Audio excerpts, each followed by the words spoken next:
ये देखें माशाल्लाह से कितना अच्छे से ही गल चुका है। देखें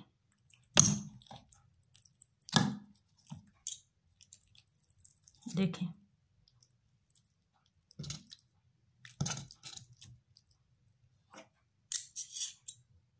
और तकरीबन इसे सिर्फ 2 घंटे लगे हैं गलने में, बगैर प्रेशर कुकर के।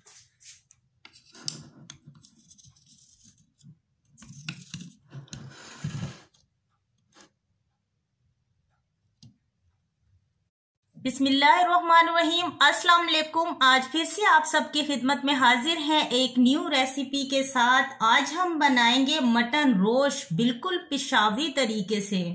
जल्दी से स्टार्ट करते हैं बिकॉज बनाना तो बहुत ज़्यादा इजी है। अगर आप फ्रेंड्स मेरे चैनल पर न्यू हैं तो मेरे यूट्यूब चैनल किरण के देसी खाने को सब्सक्राइब करें, बेल नोटिफिकेशन को ऑन करें, इससे मेरी हर नई आने वाली वीडियो का नोटिफिकेशन आपको मिल जाएगा। Thank you. बिल्कुल पेशावरी तरीके का मटन रोस्ट बनाने के लिए सबसे पहले हम मटन में जो हमने गोश्त लिया है वो रान का लिया है। आप भी कोशिश कीजिएगा रान के गोश्त से बनाइएगा, इससे ज़्यादा टेस्ट आता है। मैंने ½ kg गोश्त लिया है। अब सबसे पहले हम इस पर ऐड करेंगे ½ टीस्पून नमक। नमक आप अपने हिसाब से ऐड कीजिएगा जितना आप लेना पसंद करते हैं। अच्छे तरीके से इसे नमक लगा लेंगे।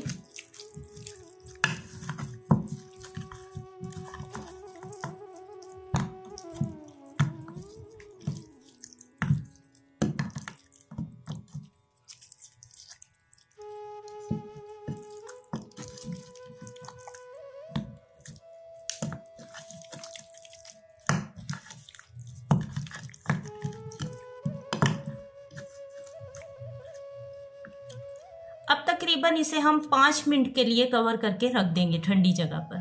सबसे पहले हमें चाहिए एक गहरा सा बर्तन। 5 मिनट हो चुके हैं, नमक लगा के रखिए। अब इसमें सबसे पहले हम ये गोश्त ऐड करेंगे।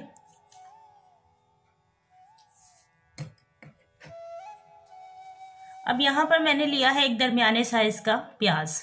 देखें मैं इतना सा मैंने प्याज लिया है। अगर आप 1 किलो बनाए या इससे ज़्यादा बनाए तो आप इसकी क्वांटिटी डबल कर दीजिएगा। एक ही मैंने टमाटर लिया है, एक काफ़ी है। 3 आलू बुखारे, सूखे आलू बुखारे। 3 बड़े टुकड़े अदरक के।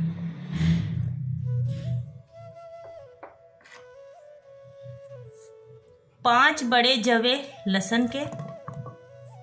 अब इसमें ऐड करेंगे हरी मिर्च का पेस्ट। बिल्कुल इसी तरह से बारीक बनाना है ताकि बिल्कुल नजर नहीं आना चाहिए।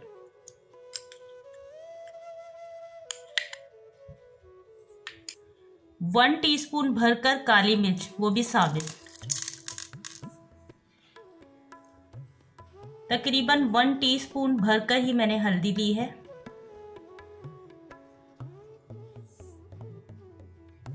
½ टीस्पून लाल मिर्च पाउडर। 4 टीस्पून दही।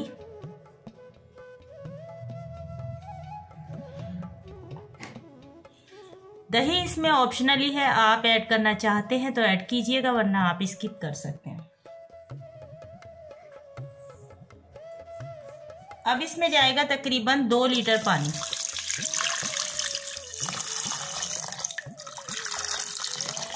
ये 1 लीटर और पानी मैंने इसमें ऐड कर दिया। 2 लीटर पानी मैंने इसमें इसलिए ऐड किया है क्योंकि मैं बगैर प्रेशर कुकर के इसे बना रही हूँ, क्योंकि ये खुद से जो मीडियम फ्लेम पर पकेगा तो इससे इसका टेस्ट दोबारा हो जाएगा। तो अब चलते हैं किचन में और इसे चढ़ाते हैं। फ्लेम ऑन करने के बाद इसे मैंने रख दिया है। अब मीडियम फ्लेम पर मैंने इसे छोड़ दिया है। पहले तो इसे मैं थोड़ा सा इसमें उबाल आ जाए, हम वेट करेंगे। उबाल इसमें आने वाला है, लेकिन उससे पहले ये जो ऊपर थोड़ी थोड़ी सी झाग आई है ना, इसे मैं उतार दूंगी।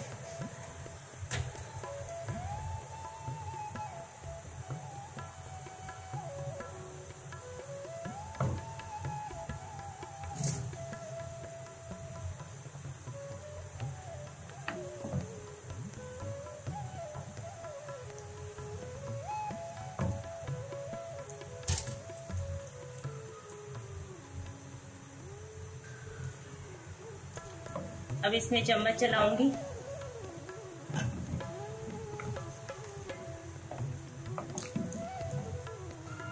अब ये पकना शुरू हो चुका है बिल्कुल लो फ्लेम पर। बिल्कुल लो फ्लेम पर मैंने इसे छोड़ देना है पूरे आधे घंटे के लिए, ताकि ये आधा कच्चा पक्का हो जाए, यानी कि थोड़ा गल जाए। तकरीबन पौन घंटे के लिए हमने रखा था। अब हम चेक कर लेते हैं। अब जो टमाटर हमने इसमें ऐड किया था ना, उसका सिर्फ हमें सूप चाहिए था, वो इसमें से सब निकल चुका है। ठीक है, अब ये टमाटर जो है ये मैं इसमें से निकाल दूंगी। अब इसका हमने इसमें इस्तेमाल नहीं करना। एक मरतबा इसमें स्पून के साथ इसको हिलाएंगे। अब ये थोड़ा गला है, लेकिन अभी इसका गलना बाकी है। अच्छे तरीके से इसे बिल्कुल अच्छे से इसे गलाना है। अब ये मैंने इतना सा ऑयल लिया है, ये इसमें ऐड करेंगे कुकिंग ऑयल। अब इसे हम दोबारा से कवर करेंगे तकरीबन पौन घंटे के लिए, जब तक कि अच्छे तरीके से गोश्त गल नहीं जाता। पौन घंटा मजीद पकाने के बाद अब हम चेक कर लेते हैं। देखिए, पौन घंटा मजीद पकाने के बाद ये देखें गोश्त अच्छे तरीके से गल चुका है, और ये देखें इस तरह से दिख रहा है।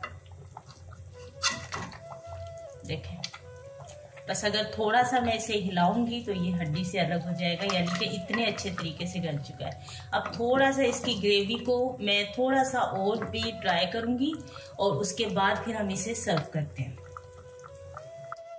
अल्हम्दुलिल्लाह से मटन रोश बिल्कुल रेडी है, और हम आपको इसकी लुक दिखाते हैं कि बनने के बाद ये कुछ इस तरह से है। ये देखिए,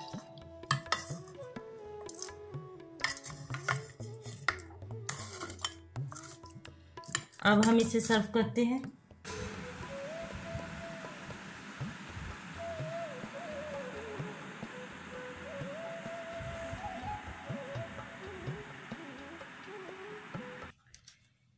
जी तो व्यूवर्स, मज़ेदार मटन रोश बिल्कुल रेडी है।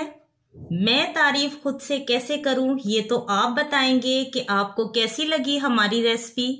इस ईद पर ज़रूर बनाइएगा और इंजॉय कीजिएगा। मिलते हैं नेक्स्ट वीडियो में। अपना बहुत सारा ख्याल रखिएगा। अल्लाह पाक आप सबको हमेशा खुश खुर्रम रखे। आमीन सुम्मा आमीन। अल्लाह हाफिज़।